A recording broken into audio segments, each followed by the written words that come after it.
स्वागत है आपका हमारे चैनल पर। मैं हूं आपके साथ शिप्रा सैनी। दिल्ली में केजरीवाल सरकार के शराब घोटाले में एक के बाद एक बड़े और सनसनीखेज खुलासे हो रहे हैं। हालांकि सीबीआई एक तरफ जांच पड़ताल कर रही है, लगातार मनीष सिसोदिया सीबीआई की रडार पर हैं, लेकिन अब बीजेपी ने एक और स्टिंग ऑपरेशन जारी करके केजरीवाल सरकार की पोल खोल दी है। बीजेपी ने ये आरोप लगाया है कि दिल्ली में शराब घोटाला हुआ है और इसका पैसा पंजाब और गोवा विधानसभा चुनाव में लगाया गया है। ये बड़ा आरोप बीजेपी का है। साथ ही बीजेपी ने इस पूरे मामले में प्रेस कॉन्फ्रेंस करते हुए ये कहा है कि आम आदमी पार्टी ने अपने लोगों को फायदा पहुंचाया। इस वीडियो में जिस शख्स को दिखाया गया है, यानी जो स्टिंग में नजर आ रहा है, वो इस पूरे शराब घोटाले में सीबीआई ने जो एफआईआर दर्ज की है उसमें आरोपी नंबर 9 है।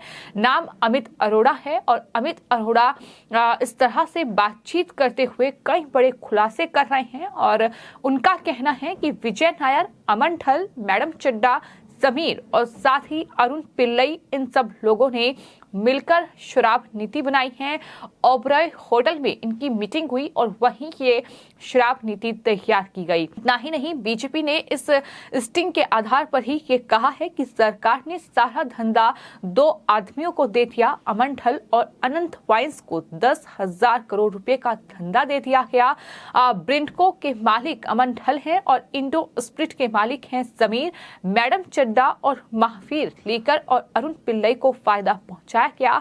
प्लान ये था कि चारों को दिल्ली का सारा धंधा मिल जाए और जो छोटे शराब कारोबारी हैं उनकी दुकानें बंद हो जाए। इस तरीके की साजिश जो है वो रची गई थी और उसी के लिए ये नई शराब नीति लाई गई थी। इस तरह के तमाम बड़े खुलासे अमित अरोड़ा की ओर से इस स्टिंग में किए गए हैं, जहां वो साफ तौर पर ये बता रहे हैं कि आखिर किस तरह से इस नई आबकारी नीति के जरिए केजरीवाल सरकार ने बड़ा घोटाला किया है। इसको लेकर लगातार सियासत जो है वो राजधानी दिल्ली में गरमाई हुई है। आपको बता दें ये स्टिंग ऑपरेशन सामने आने के बाद अब जहां बीजेपी एक तरफ केजरीवाल सरकार पर हमलावर है, लगातार उन्हें भ्रष्टाचारी करार दे रही है, तो वहीं डिप्टी सीएम मनीष सिसोदिया जो कि आबकारी मंत्री भी हैं, इस पूरे मामले में वो सीबीआई जांच का सामना कर रहे हैं। उन्होंने भी इस पर जवाब दिया है, लेकिन जवाब देते हुए ये एक बार फिर दोहराया है कि सीबीआई ने रेड की, कुछ नहीं मिला, लॉकर खंगाला गया, वहां बच्चे का झुंझुना मिला, सारी जांच करा ली। सीबीआई के अलावा ईडी से भी जांच करा ली, उसमें भी कुछ नहीं मिला।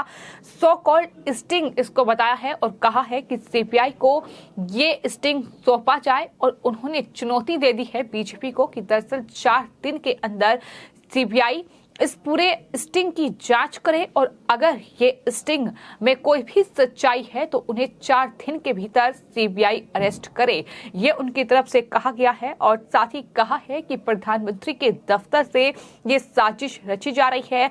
वहां सरकार गिराने की साजिश प्रधानमंत्री के दफ्तर से हो रही है। सीबीआई और ईडी को जो इंस्ट्रक्शन मिल रहे हैं वो प्रधानमंत्री के दफ्तर से मिल रहे हैं। पीएम इसके लिए माफी मांगे अगर ये स्टिंग झूठा निकलता है, अगर सीबीआई मुझे 4 दिन के भीतर अरेस्ट नहीं करती है। तो ये तमाम तरीके की बौखलाहट लगातार मनीष सिसोदिया और साथ ही जो आम आदमी पार्टी के संयोजक हैं दिल्ली के मुख्यमंत्री अरविंद केजरीवाल की देखी जा रही है। लगातार प्रेस कॉन्फ्रेंस करके केजरीवाल और साथ ही सिसोदिया ये बार बार कह रहे हैं कि सीबीआई मुझे अरेस्ट करेगी। बीजेपी के इशारे पर सीबीआई काम कर रही है कि तमाम बड़े आरोप लगाए जा रहे हैं, लेकिन सवाल ये है कि अमित अरोड़ा जो कि सीबीआई की इस एफआईआर में आरोपी नंबर 9 हैं, उनकी तरफ से ये बयान दिया गया है। उन्होंने कहा है कि मैंने हाईकोर्ट से परमिशन ली है, उसके बाद अपना कारोबार स्थापित किया है, मैं इस पूरे मामले में गवाह बनने के लिए भी तैयार हूँ, ये भी उनकी तरफ से कहा गया है। यानी सिसोदिया भी ये जानते हैं कि मुश्किलें उनके लिए बढ़ चुकी हैं, क्योंकि ये बीजेपी की ओर से जारी किया गया दूसरा स्टिंग ऑपरेशन है। इससे पहले एक और स्टिंग जारी किया गया था जिसमें आरोपी के जो पिता थे वो दरअसल खुलासा कर रहे थे कि किस तरह से दरअसल ठेके दिए गए हैं, किस तरह से जो शराब के बड़े कारोबारी हैं उन्हें ज्यादा रुपये में ठेके मिले हैं, तो वहीं छोटे दुकानदारों को कम रुपये में ये ठेके दिए गए हैं।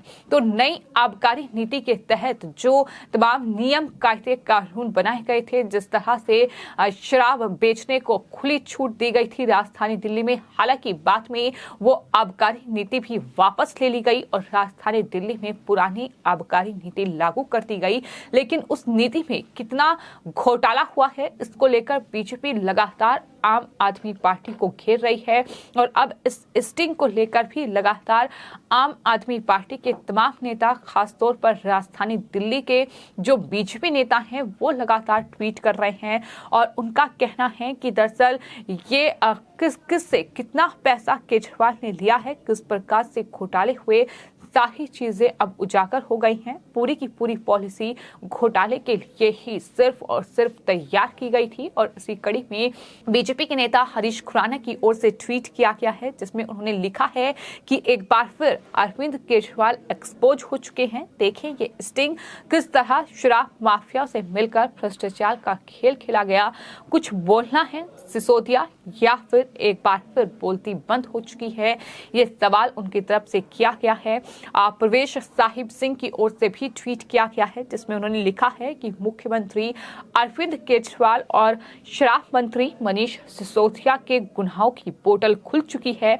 शराब माफियाओं के घनिष्ठ मित्र कट्टर भ्रष्टाचारी अरविंद केजरीवाल और सिसोदिया का बचना मुश्किल है और जेल में इनके घोटालों का इलाज होगा। इस तरह से लगातार ट्वीट किए जा रहे हैं, लगातार केजरीवाल और उनकी सरकार को घेरा जा रहा है। तो एक तरफ केजरीवाल और सिसोदिया हैं जो खुद को कट्टर ईमानदार बताते हैं, लेकिन वहीं किस तरह से इस कट्टर ईमानदारी की पोल खुल रही है। एक के बाद एक इस नई आबकारी नीति के तहत जो घोटाला राजधानी दिल्ली में हुआ है उसको लेकर एक के बाद एक बड़े खुलासे हो रहे हैं और तिलमिलाहट में केजरीवाल और सिसोदिया प्रधानमंत्री को सीधा इसके लिए जिम्मेदार ठहरा रहे हैं, जवाब देने के बजाय कि आखिर जिन लोगों के नाम इस पूरे घोटाले में सामने आ रहे हैं, जो कि वाइन कारोबार के जो मालिक हैं, फिर चाहे बात स्प्रिट के मालिक समीर की जाए या फिर बिंडको के मालिक अमन ढल की जाए, आखिर ये कौन लोग हैं, इनका आम आदमी पार्टी